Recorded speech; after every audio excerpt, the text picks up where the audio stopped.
welcome everybody. Thank you so much for joining. I'm glad you clicked on the link and decided to join me for a listen. So good to have you. I always appreciate when people take a look and want to share in on my opinion.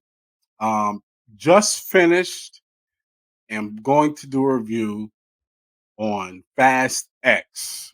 So I just left the theater not too long ago. Typically, I do a straight out of the theater reaction, but today I was actually able to go straight from the theater to my computer. So you are getting a fresh out of the theater reaction and review all at once. So here we go. So Fast X. So first off, I think I need to drop a couple of disclaimers on this one. Number one, when you go see a Fast and Furious movie, you expect certain things, right? If you expect anything outside of certain things, you're playing yourself because you should know what you're getting when you're going to see one of these movies. That should be the reason why you go, right? You're going to see this movie because you know it's going to be astronomically ludicrous action scenes and lots of cars and chases and blowing up stuff and just ridiculous stunts. That's what you go there for, right? So you should not expect anything beyond that. Now, if you happen to get that, great, but it shouldn't be part of the expectation, right? So that's the first thing. Second thing is I think I kind of set myself up for failure with this one. I'll explain why. I j- it had been a while since I watched Fast and Furious 9 and I started I said, "You know what, before I go see this movie, I want to remember uh what happened up to this point." But I went back as far as Fast 7 and like watched Fast 7, Fate of the Fury, Fate of the Family, or Bruh. I can't remember what 8 is. Fate of something. Fate of the Furious. That's what it is. Fate of the Furious. And then I watched 9. Uh, all of this before I went to see Fast 10.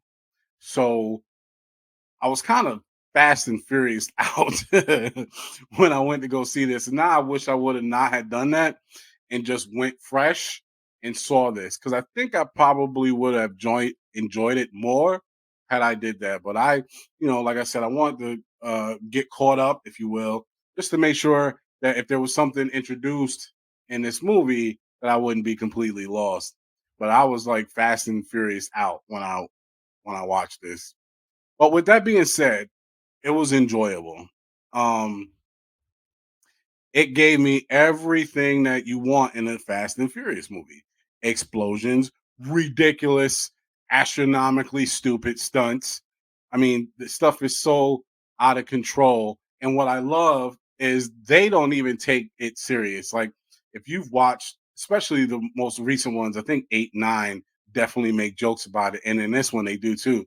Like they joke about how crazy some of the things they do, how it's superhuman that they've been able to do these things, and they make jokes about it. So they know it's stupid. But I'm here for it. You know what I mean? Like I go there expecting to see some ridiculous action scene. I'm all in. That's why I'm there. And that's like one of those things where if you go to one of those movies expecting something beyond that, you're setting yourself up for failure. I went for pure popcorn fun, and that's what I got. It was ludicrous, some of the action scenes, but they were cool. Like it was fun. It was a good time. Like I had fun watching it. Um, Jason Momoa was hilarious. Let me tell you something. He's really good. Like he's been great. I haven't seen a movie yet that I didn't enjoy him in it. I'm not saying the movie might not be good, but him in it was good. Like I enjoyed Jason Momoa's Conan. I know a lot of people didn't, but I liked him in it. Was the movie good? No, but him as Conan was good.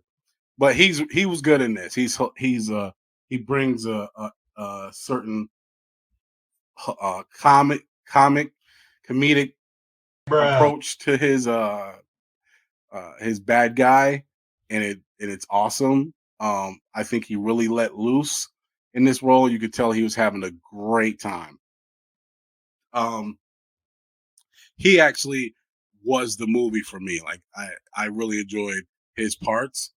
Like I said, lots of great action in it. There are some scenes that you like, yo, you bugging, get out of here, you kidding?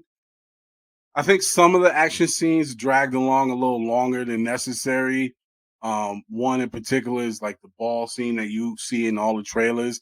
Like that goes on for a minute. Like at some point, you like, yo, can we just not anymore with this ball, please? Like, can we move on to something else? But uh, yeah, it's not a whole lot of story. I feel like most of the story was completed in the first 2 minutes of the movie. Like it was like, all right, here we go. This is what this movie's about, and blow up shit. Like that's what it was. It was action scene after action scene after action scene after that. Which again, I was there for that. Like that's why I went. Like I knew what I was getting from the movie, and they gave it to me. Um, Signed, sealed, and delivered. Um, I heard that Sony saw this and enjoyed it so much that they don't want it to be a two-parter. They want it to be three parts. I hope they don't, because there's not a like obviously there's going to be a part two to this story, but there's not much more there. You know what I'm saying? Like, don't stretch it out, y'all. Let's do this last one and call it a day. Fast and Furious X2, and we're done. Because I don't see how they could stretch it out for another two films. There was hardly enough there for this one. But they're thinking about making it a three-parter, so I hope they don't. Would I recommend going to see it? If you like Fast and Furious films, you'll like this. Fast and Furious has been way beyond realism since like part two, maybe part three, Tokyo Drift. But once part four came, they went all the way with it and never looked back. In each movie, they have gone further and further away from reality. So if that's what you're looking for, don't go. But if you're a Fast and Furious fan and you want to see stuff getting blown up and great actions, I can't talk today. Great action sequences and a really awesome Jason Momoa, definitely check it out. So when I first got home, my son asked me what did I think of it, and I gave it a 6. But now I sat on it, I give it a 7. I give it a 7. I give it a 7 as a Fast and Furious fan. If I was a critic, it would be a lot less. It'd be like, yeah, I won't say it. Because as a fan of the Fast and Furious franchise, it was entertaining. I'll give it a 7, 6.5, 7, 7, 7, 7. I sound like Monica on Friends. Seven, seven, seven, seven, seven, seven, seven.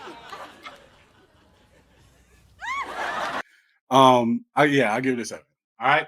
So, anyways, that's my review of the Fast and Furious 10 Fast X Triple X Part 3, whatever you want to call it. I hope you enjoyed this review. Do me a favor, as always, if you like what you hear, click the like and subscribe button. I really appreciate subscribers. I really appreciate all of your support. Much more content coming. But yeah, let me know what your thoughts are in the comments. I was going to do a spoiler review, but not this one. It is what it is. Fast X. It's a 7. Till the next time, peace.